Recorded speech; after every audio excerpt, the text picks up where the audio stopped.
Hello and welcome to our effective digital marketing for business. We're Future Mantis, and thanks again for having us to do this presentation with you today. For those that didn't make it earlier, we don't want you to miss out, so we've done a recording so you can watch this back. Maybe you saw it earlier and you want to watch it again, and that's also fine. Watch it as many times as you like. That's amazing. So I'm James. And I'm Gary. And we're going to go through a number of sections today just to really help you get to grips with what it is to do an amazing job of your marketing when you're starting your small business. And that's what we're really all about, is trying to make marketing effective, efficient, ruthlessly efficient, so that you're not wasting your time doing things you don't need to be doing. You can focus on the things that really, really matter. But first, a little bit about who we are. As I said, I'm James, this is Gary. We've been doing this for 40 something years. Oh, it's probably 50. It We might don't be want to admit longer, it. We don't want to admit it. Between us, of course, not each. And we've been in agencies, we've grown businesses, we've exited those businesses, we've had, I think it's fair to say, a little success of our own, but we have also made a lot of mistakes along the way. But crucially, and of course, we have learned from those mistakes. And our goal really is to help you not make those mistakes. That's what we want to try and do. We learned a lot of things along the way. Some of those things are that marketing and brand strategy, these are things that a lot of people think they're big business things. They're stuff you do for your bank manager, you chuck them in a drawer, don't look at them again. No, no, no, no, no. They're absolutely vital for small businesses. And marketing shouldn't be confusing. We spend a lot of time making marketing confusing, nebulous, mysterious, and of course, most importantly, expensive. When we were running our agency businesses, but that's not what we do now. Our goal now is to make it simple, easy. You can use those big brand secrets, those things that the big brands do. You can do those for your small business, and it will help you achieve massive success loads quicker. So that's what we're here for. Our goal is make marketing simple, get rid of the mystery, and ultimately help people who feel overwhelmed with the number of choices, the amount of things you could potentially be doing. There's so much you could do now when you start your business, so many things you could potentially do. You need to be able to edit that down. You need to be able to figure out which things are going to have the most impact and focus on those rather than just trying to do absolutely everything, because that way lies madness. And there's all the things we learned.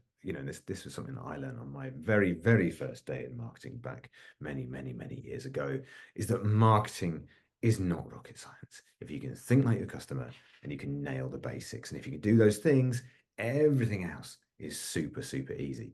And what are those basics? I hear you cry. Well, they are: what makes you special? Understand how you stand out from the crowd, how you're going to create a point of difference for yourself, and then understand who is your ideal customer, who is that perfect person that you want to work with, that's going to buy from you, that's going to come back time and time again, that's going to refer people to you. This is the ideal person that you want to work with.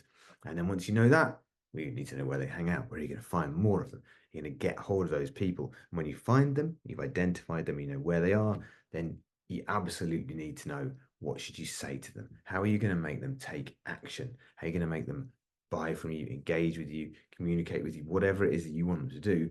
What are you going to say to them to make them take action?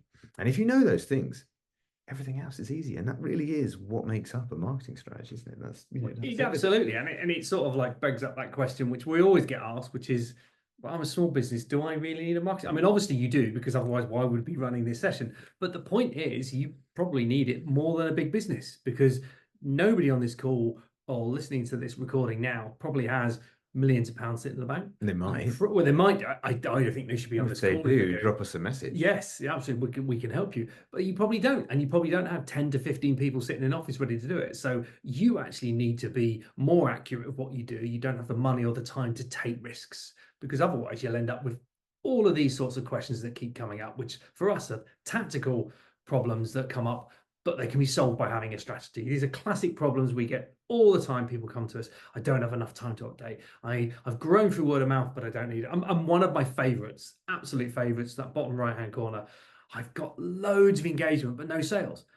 And people think that's just a tactical problem, but it originates by not having a good solid foundation, a strategy in place, because you could be talking to people in the wrong place. You could be talking to completely the wrong people, so people who like what you do but are never going to buy from you. You could be on the wrong channels, All of these are about having the right strategy in place, and they avoid you making these tactical problems. Yeah, you can spend so much time like it's a vanity metric, isn't it? You get Yes, great engagement, get great, you do something on social, go viral, get loads of followers. Well, that's cool, like brilliant. It looks nice, followers doesn't doesn't it? pay the bills. But yeah, those people are not your ideal customers. Those people are not buying from you. Then it's just a waste of your time. It's giving yourself a little ego boost, but so what? And ultimately, at the end of the day, the one thing a strategy gives you over everything else, it gives you focus. And that's what we talk about all the time. And focus saves you money, and focus saves you time. And those are the two things that are precious. We know that. We're small business owners ourselves. But if you're starting a business, if you've been going for a while, it's the same thing. The more time you've got, the better chance you've got of succeeding. So we want you to focus. We always talk about it, shiny toy syndrome. Oh, new thing, let's do the new thing. Ooh. Oh, the new thing, let's do the new thing. It costs money, it takes time. If you've got focus and you've got a strategy, you don't waste time on the things that don't matter. But you also have time to do new things if they're the right things that are going to drive you in the direction you want to It's go. the same as keeping an eye out on, people like us, these business coaches, these well-meaning advisors, the people that will tell you, oh, I think maybe you should be launching your TikTok account, or maybe you should think about branching out into this area. We don't want you to necessarily just not do stuff, but we want you to strategically say no Yes. to things. So you want to be able to say, yeah, I've acknowledged that. I know what that is, but I also know that it's not right for me right now. Got this list of things I've got to get done, and I'm going to focus on that. And when the time's right, I'll be happy to launch that. So you can take on that information, but you don't get distracted. You stay focused. Yeah, you pull out we have a lovely concept. We love the ideas drawer. You have an idea, that's brilliant. Ideas are an amazing thing. They are what drive businesses forward. But sometimes you just need to open that little ideas drawer, drop the idea in, shut the drawer for now, and go, I'll come back to that one in 6 months, in 12 months, when that can make a difference to my business. When your Right business now, is rolling along and you're thinking to yourself, oh, what do I do? I'm a bit bored today. Everyone else is doing everything. Let I'm me going go. to open the ideas I'm drawer. going into the drawer, see what I can find. Going into the drawer. What have we So got? what a phrase. But um we talked a lot about that and why you need a strategy. And James very rightly said there are four basics. And if you get those four basics, you'll be amazing. But the truth is, two basics are probably the most important ones because they are the foundation of everything. And we always do this diagram to show you the two things interacting because they affect each other. What makes you special? Who's your ideal customer? Those two things always collide and always inform each other because over time, what you do as a business changes. What makes you special changes. And as that changes, potentially your ideal customer, the person you're appealing to, will change as well. But it works the other way around as well. But increasingly in modern society, people identify a customer segment, a group of people, and go, do you know what? I identify with those people. I understand those people. I think we could sell to those people quite successfully. We can market to those Well, they people. spot a problem. That's often the case. Yes, You spot a absolutely. problem that a certain type of person has got, and you think, right, let's solve that problem. And right, okay, brilliant. So what do you have to do? We have to adjust what makes you special so that you appeal correctly to those. So over time, these things change, but most importantly, they affect each other. So if one changes, it's likely to change the other one slightly as well. But we have to start with one of them. And the truth is, we've got to start with what makes you special because that's the next slide. Otherwise, we'd be mad. There lies madness. But now we talked at the start about, we used to make marketing look probably more complicated than it needed to be because, well, that meant we could charge more. We don't do that anymore. So back in the day, we'd have called it a secret recipe and it's really scary and, oh, you don't understand it, but we'll help you and it will charge you a fortune to do. The truth is, it's a very simple 4-step process. And that's what we're going to talk through right now. So we're going into looking at what are the 4 simple steps. It's not complicated, it's not difficult, but it's really, really important because it helps you. We want you to stand out. And we start with the most obvious one and the most basic one, which is what do you offer? The thing you do, the product you sell. Which sounds simple, it sounds easy, but the reality is where people go wrong straight away. Big and small businesses make the same problem because it's a modern society problem. We project, we tell the world how amazing we are. Oh, look at my amazing product. Look at my brilliant service. This is going to save your life. Aren't we wonderful? This is fantastic. But the reality is, and this is the first secret we're going to let you know about, which is we don't care what you offer. We care about what you offer them. It's all about the customer. Everything we reframe around the customer, we make it about them. We talk about how you're going to offer something to them. What is it going to do for them? It's all about the customer. Because at the end of the day, the customer doesn't always understand that your solution is going to solve their problem. It's going to make their life better, unless you reframe it in terminology that they understand. And that's really important, because that's a secondary benefit that this brings, which is it isn't just about what you offer them, but it's about putting it in language they understand. Because sometimes we use our own terminology, we use language that maybe our peers will understand and they're really impressed by, and they're, oh, that's really clever. I like the way you've said that. But ultimately, it only matters if your customers actually care about what they've done. And if your customer doesn't care, then it doesn't matter, because the customer's got to understand in language that they understand. So this is what we're talking about. Reframe it about what matters to them. Next, I won't spend a lot of time talking about this, because James is going to spend a big chunk, middle part of the webinar actually talking about this. Who are you offering it to? Who is your ideal customer? Who are we trying to appeal to with what we're selling? Ultimately, James, like I say, I'll give James the time to really dig into that, talk about the pains and needs and desires. I knew you'd be happy with it. So instead, we'll go on to the third thing, which is, how do you deliver it? Okay, now we're really getting into detail, because we want to stand out, we want to be different. So how do you deliver it? You know, how do you make the product? How do you talk to people? What's your customer service like? How does it, if it's a product, what does it look like when it arrives? If you deliver it, you know, face to face, do you do it as an individual? Do you do it in a pair? Do you do it online? There's all this detail, but there is so much detail. Like, the truth is, you could go forever and a day. And we when we do these sessions with people, we probably spend 2 or 3 hours just on this one question. And we've got a little rule of 10, which is we keep asking, we go, and ultimately, normally by the time we get to the 10th different thing that they can tell us, you start looping back around. And then we think, right, now we've got the detail. Now we really understand, because the devil is in the detail. The more information we can get out of you, and you can write down. Now, the truth is, if you write 10 things down about how you deliver your service, 7 of them probably are going to be no use for your marketing. They're not going to be different. They're not going to make you stand out. But there's going to be 2 or 3 things. And I tell you, we normally find that one of them's probably around the 7th or 8th thing you write down, that is going to be something that makes you stand out, that makes you a bit different. And when you've got that big list, you can also compare that list to when we do this section in a minute where we talk about the customer, and we're going, right, what are the things we do? How do we deliver it? And let's look at what matters to the customer. And we compare those 2 things. We go, do you know what? Something that really matters to this customer is this. And actually, we do that. Let's merge those 2 things together. Right, that's what we should actually focus on. Yeah. And you'd be really surprised by the things in the end that you pull out about your service that should really matter, because there's a lot of generic things you do that, you know, we're a marketing company. How do we stand out from, I could walk out this office and find another 10 marketing companies, probably 20 or 30 within a 15-minute walk.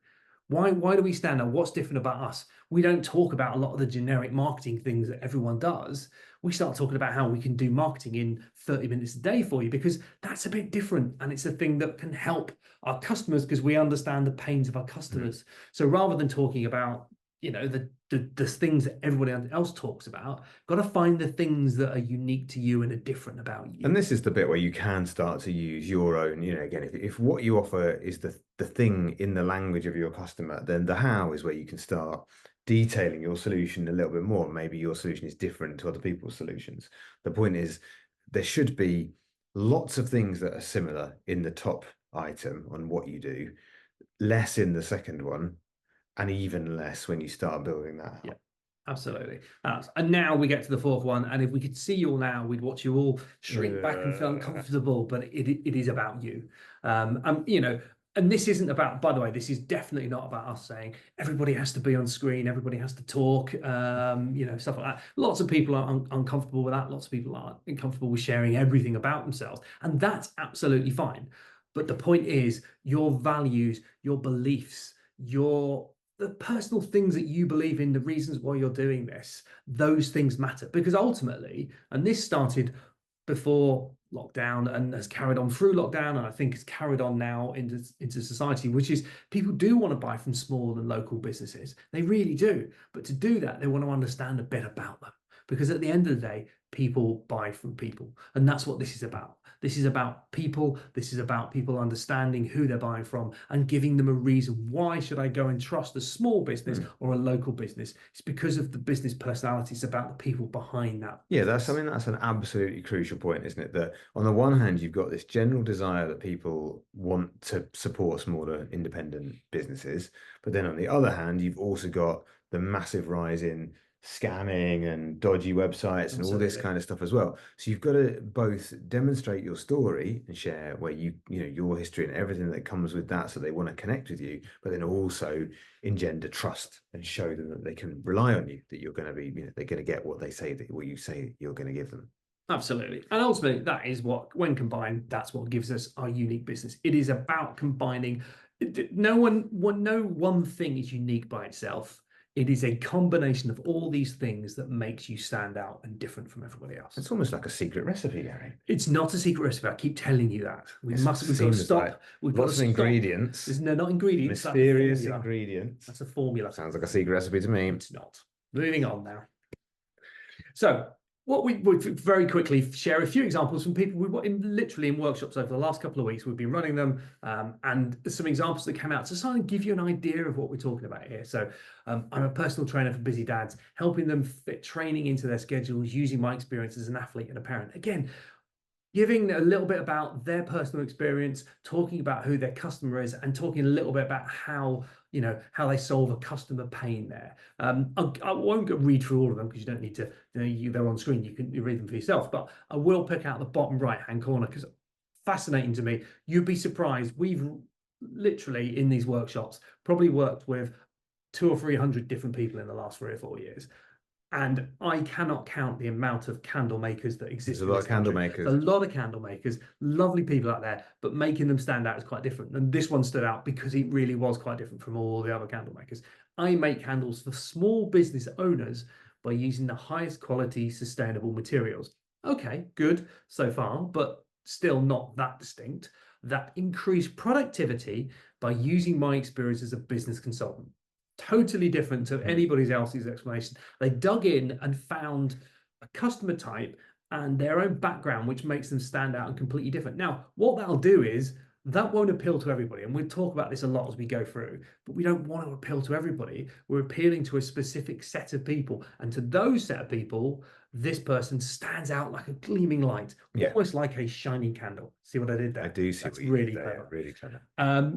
Okay, so there are some examples. What we would say is that I know we asked this when we did the live recording, but again, in the live recording, we said chuck it into the chat. If you've got any examples, you know, if you want to do the exercise yourself, all we would say to you is at the end, we're going to give you our handles. So DM us. DM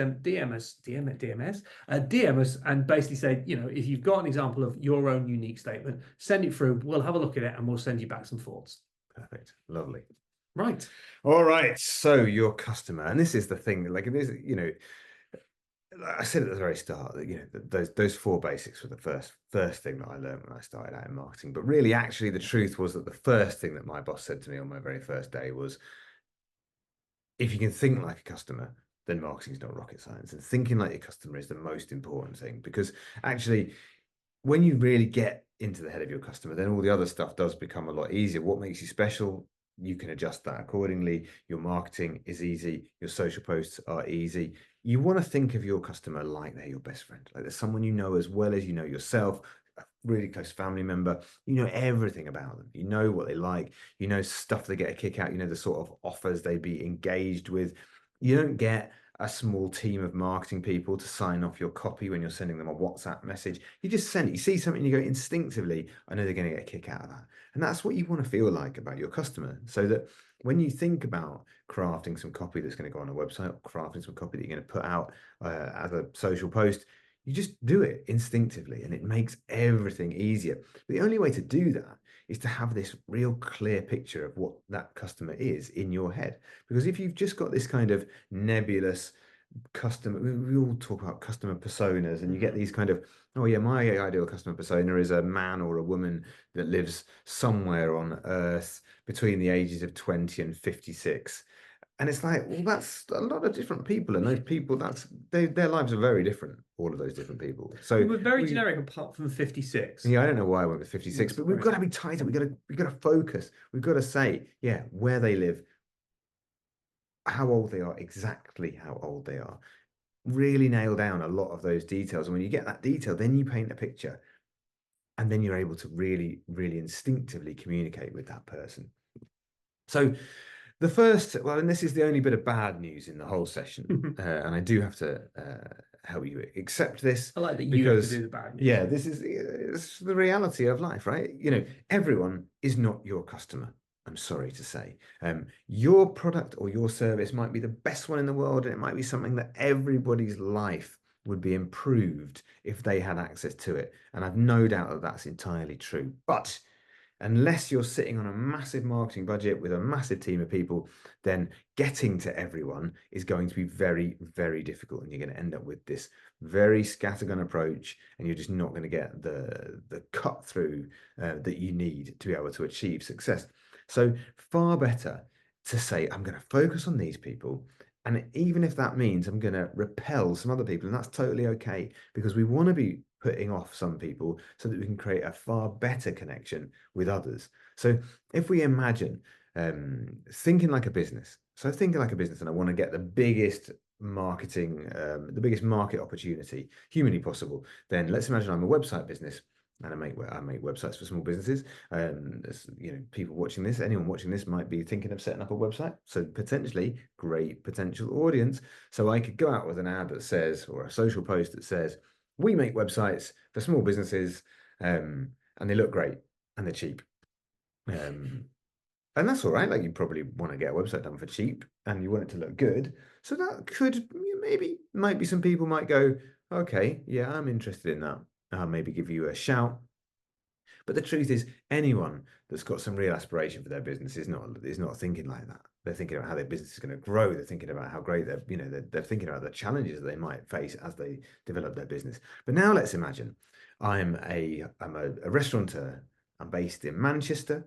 And my biggest problem at the moment is I open up every day and half my tables are empty. And this is my problem. This is the problem I've got. And I see a social post that says, we make websites for hospitality businesses to help them fill their tables. Take my money. I'm interested. I know the cost of those empty tables every single night. I'm not stressing about how much money this website. If these people can make me a website that's going to make sure that I get those tables filled, we're in business. This is going to be fine. I'm not worrying about trying to chip them down on price. I'm not worried. I'm worried all about the value. And by focusing on your customer's problem and showing how you can fix that problem, how you can help them with that problem, you're far less likely to get into a bidding war and a kind of race to the bottom as to who can be the cheapest, because you're going to be really focused on the value, and that's what we want you to do.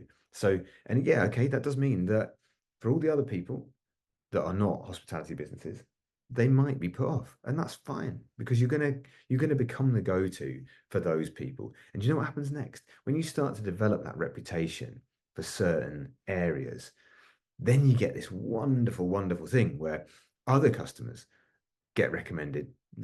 People who've had a great experience with you recommend you to their friends, to their family members, to other people that they know in business. And then you get those calls where they say, hey, I know you don't normally do this type of work, but could we have a chat about this thing? And then you decide, is this right for me? Do I want to do it? Maybe I do, maybe I don't. And that's a great position to be in, where you're making the decisions about who you work with rather than the other way around.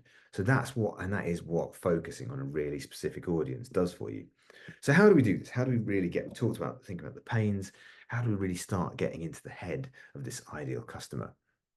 And the first thing we start with is looking at what an avatar looks like. So this is what we call an avatar, because some people call them personas. But the key thing here is it's got a lot of detail. We've got a photo. We know what Malcolm looks like here. We know how old he is. We know where he works. He's the restaurateur we mentioned earlier. We know a bit about his background, his personal interests, his family life, what stuff he likes doing, his hobbies, all these kind of things. Crucially, for the purposes of what we're going to go through today, we know his pains, we know his problems, we know his needs, the things he absolutely has to have, and we know his desires. And then we know what's going to make him make a purchase, what's going to make him buy something, what's going to make him convert into a customer for you. And if we can fill out all that information for as many ideal customers as we have, then we're on to a winner. We're going to have success here. And a lot of time we get questions where people say, well, how many ideal customers can I have? And we would always encourage you to have, 2 or 3, maybe 4. Like, don't go too crazy and have like 5, 6, 10 ideal customers.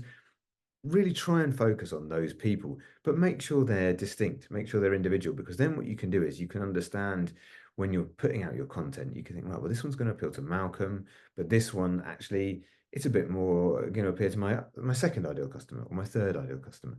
And you can keep them separate because again, their needs, their desires, their life, their personal interests are going to be different. It might affect what channels they use, it might affect a lot of different things.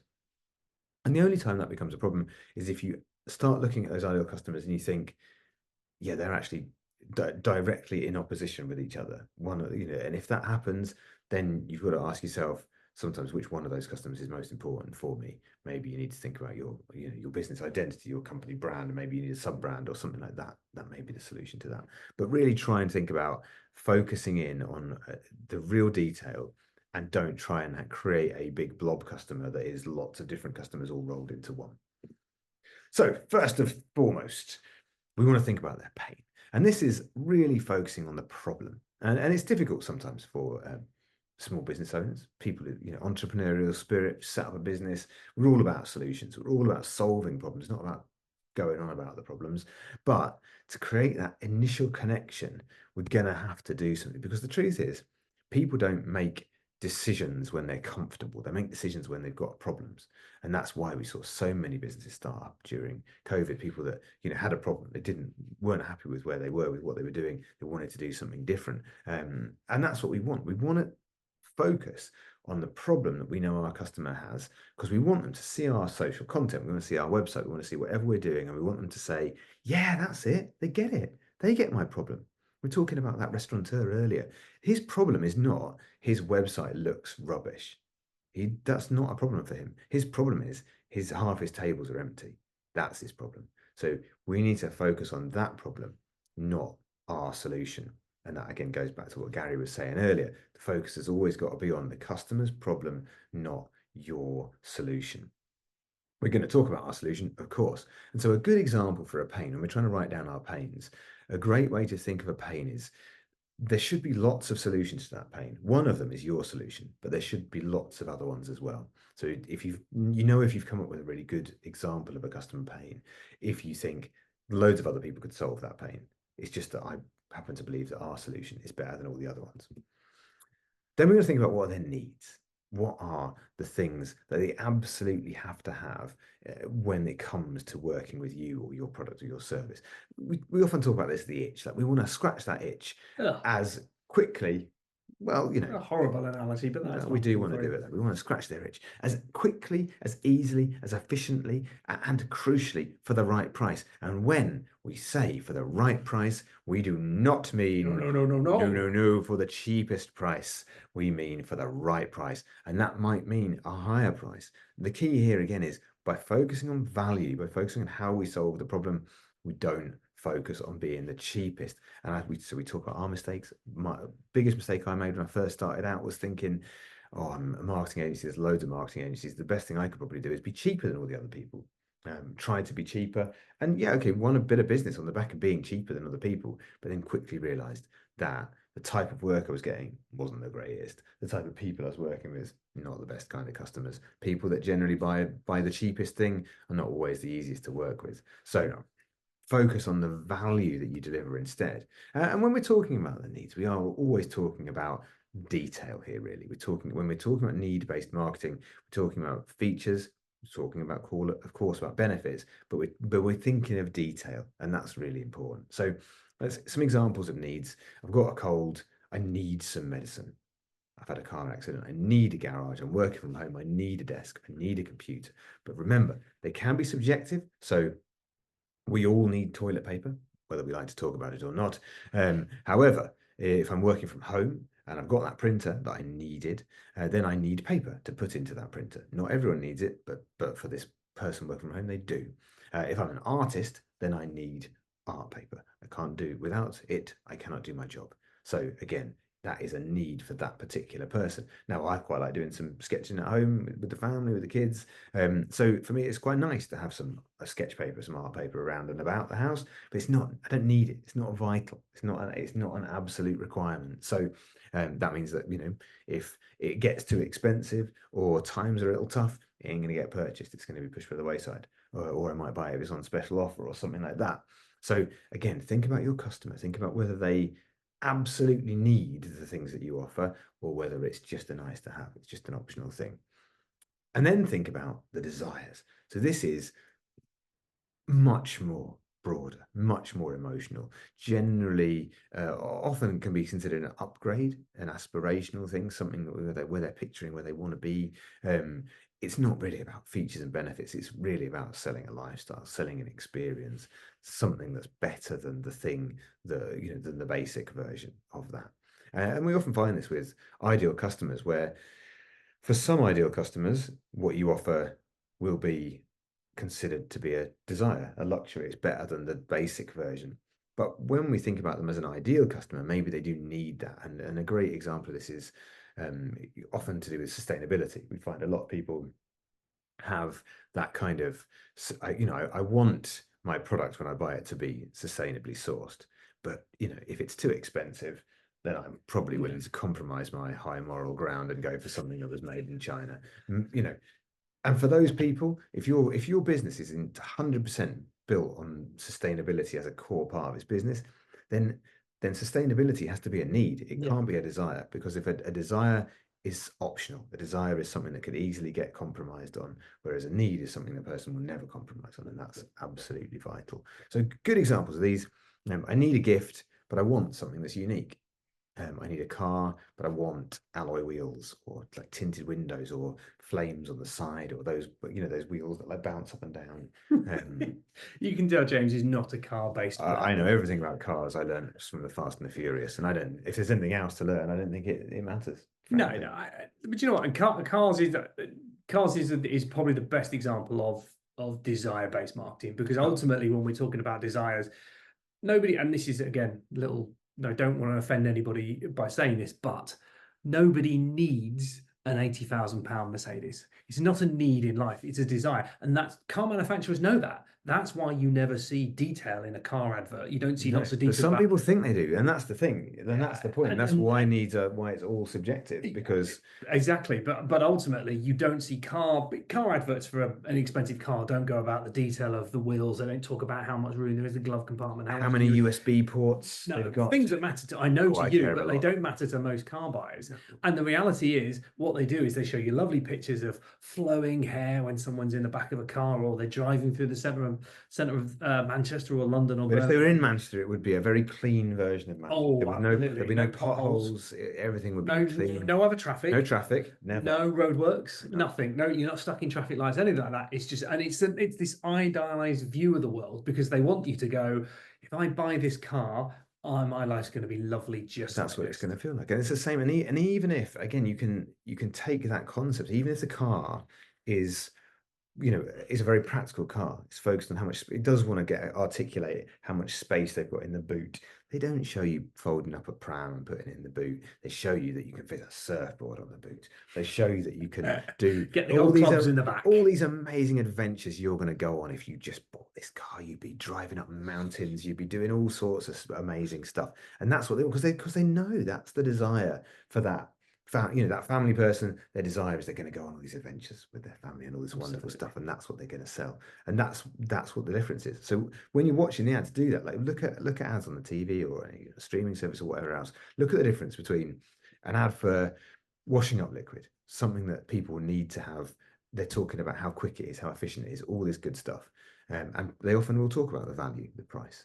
But then look at those car ads, look at those perfume ads, anything that's a complete luxury, and you will see that there is a stark difference in the level of detail that is included.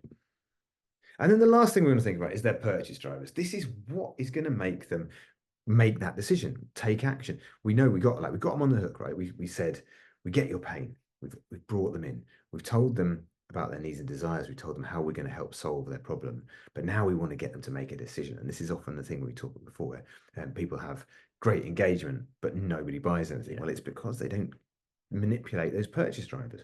And there are different ways of getting people to make decisions. And there are often ways of kind of splitting people into Impulsive people and logical people. I'm a bit of an impulsive purchaser. A bit of A an bit of impulsive. an, yeah. Sometimes I have been known to buy things on a whim. Gary, on the other hand, very logical, goes to a supermarket with an itemized shopping list by aisle. He's not going to get this. He's going to buy everything on that list and nothing else at all. Very focused.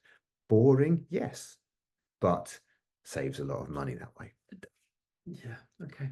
Um, He always calls me boring every time we do this. But you don't get the excitement of the Buying a thing that I of don't the need. things you Yeah. didn't know that you could that you wanted. But the point here is, impulsive people, we like a countdown clock. We like a discount. We like a limited edition. Again, it's important to remember that an impulsive buyer is not necessarily a cheapskate. They're not necessarily only focused on the cheapest thing. Sometimes it'll be if you've only got 100 of this particular item, that's a good triggering thing to make someone make a quick decision. That also applies to service-based businesses that where your time is is in and of itself a limited edition. If you've only got X number of slots that you can potentially work with a client, you may be, if someone doesn't book you today, you're not going to get to them for 6 months. It's really important to tell them that, because that might be the thing that tips them over the edge. You might feel, oh, I don't want to be all pressy or, push pressury and push them in that direction. But actually, you might be helping them out. You might be making them make a decision where otherwise they would have let that slip and ultimately forgotten to do something. Logical things, we're going to focus on reviews. We're going to focus on social proof. We're going to focus on testimonials. These are all things that are going to help make that educated purchaser that's going to make a really considered decision, look at those comparisons. That's going to tip them over the line. They're not going to be won over by gimmicky stuff. And in fact, that can often be a turn off. And that's something you have to be very careful about, is that for somebody like Gary, a countdown offer, it doesn't matter how good the thing is, the product could be amazing, but if he sees something like that, he's immediately assumes it's a scam, immediately assumes he's being manipulated, so therefore he doesn't want to know. So you're very, very careful about that process.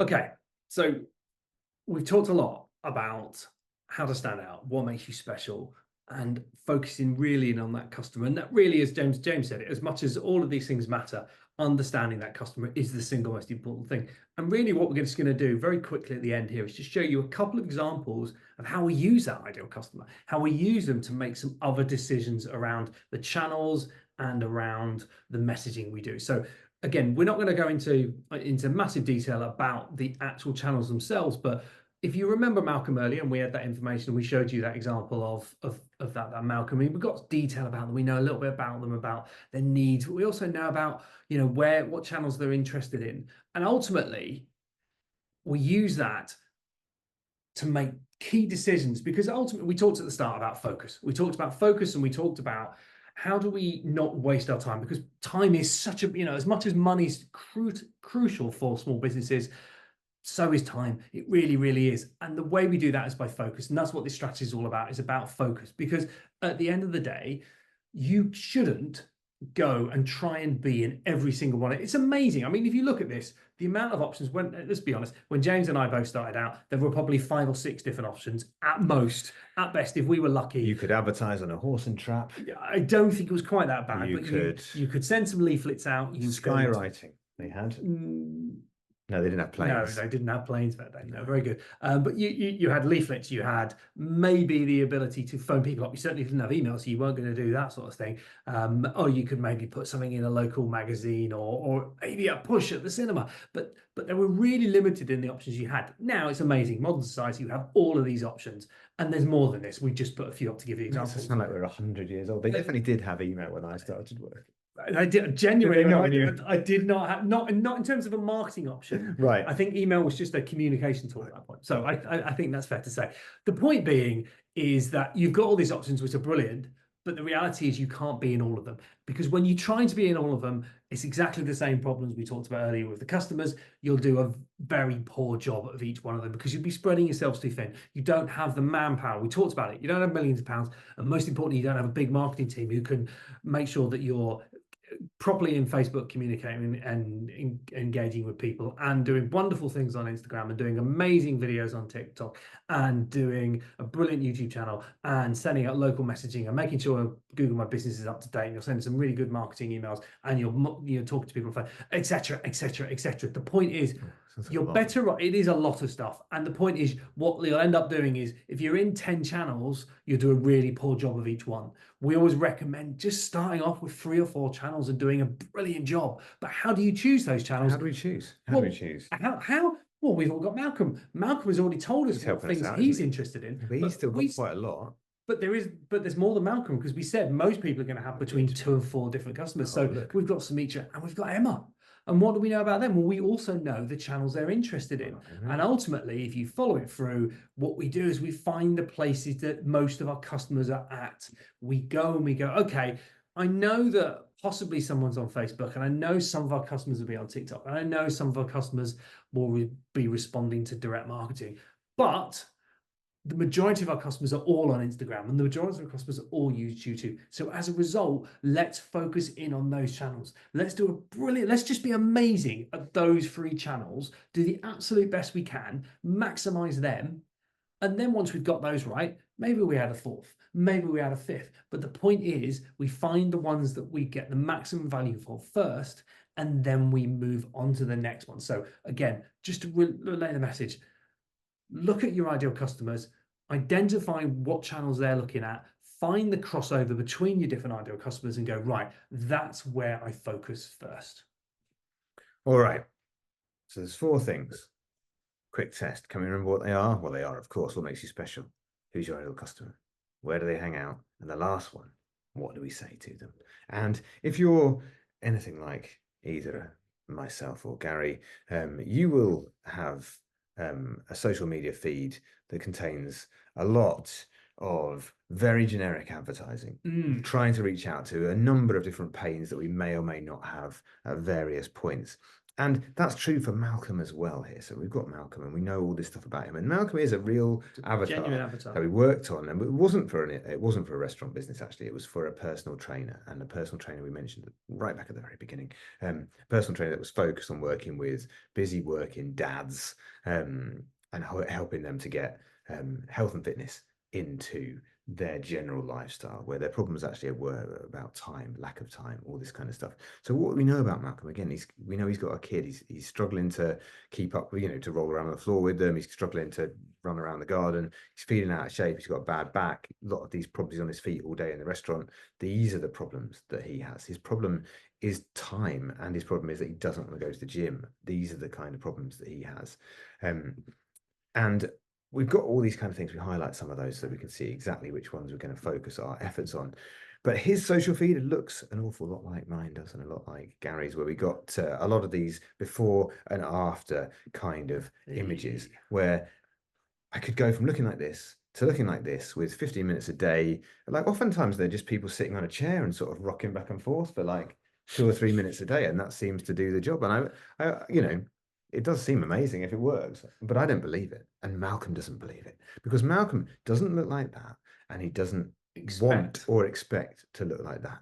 He doesn't have a home gym. He doesn't any of that stuff, and he's not lounging around. He's not lazy. That's not him. So even though this business could be a great business for him, this isn't going to connect with him because he doesn't speak directly to him. It's too generic. It's too vanilla.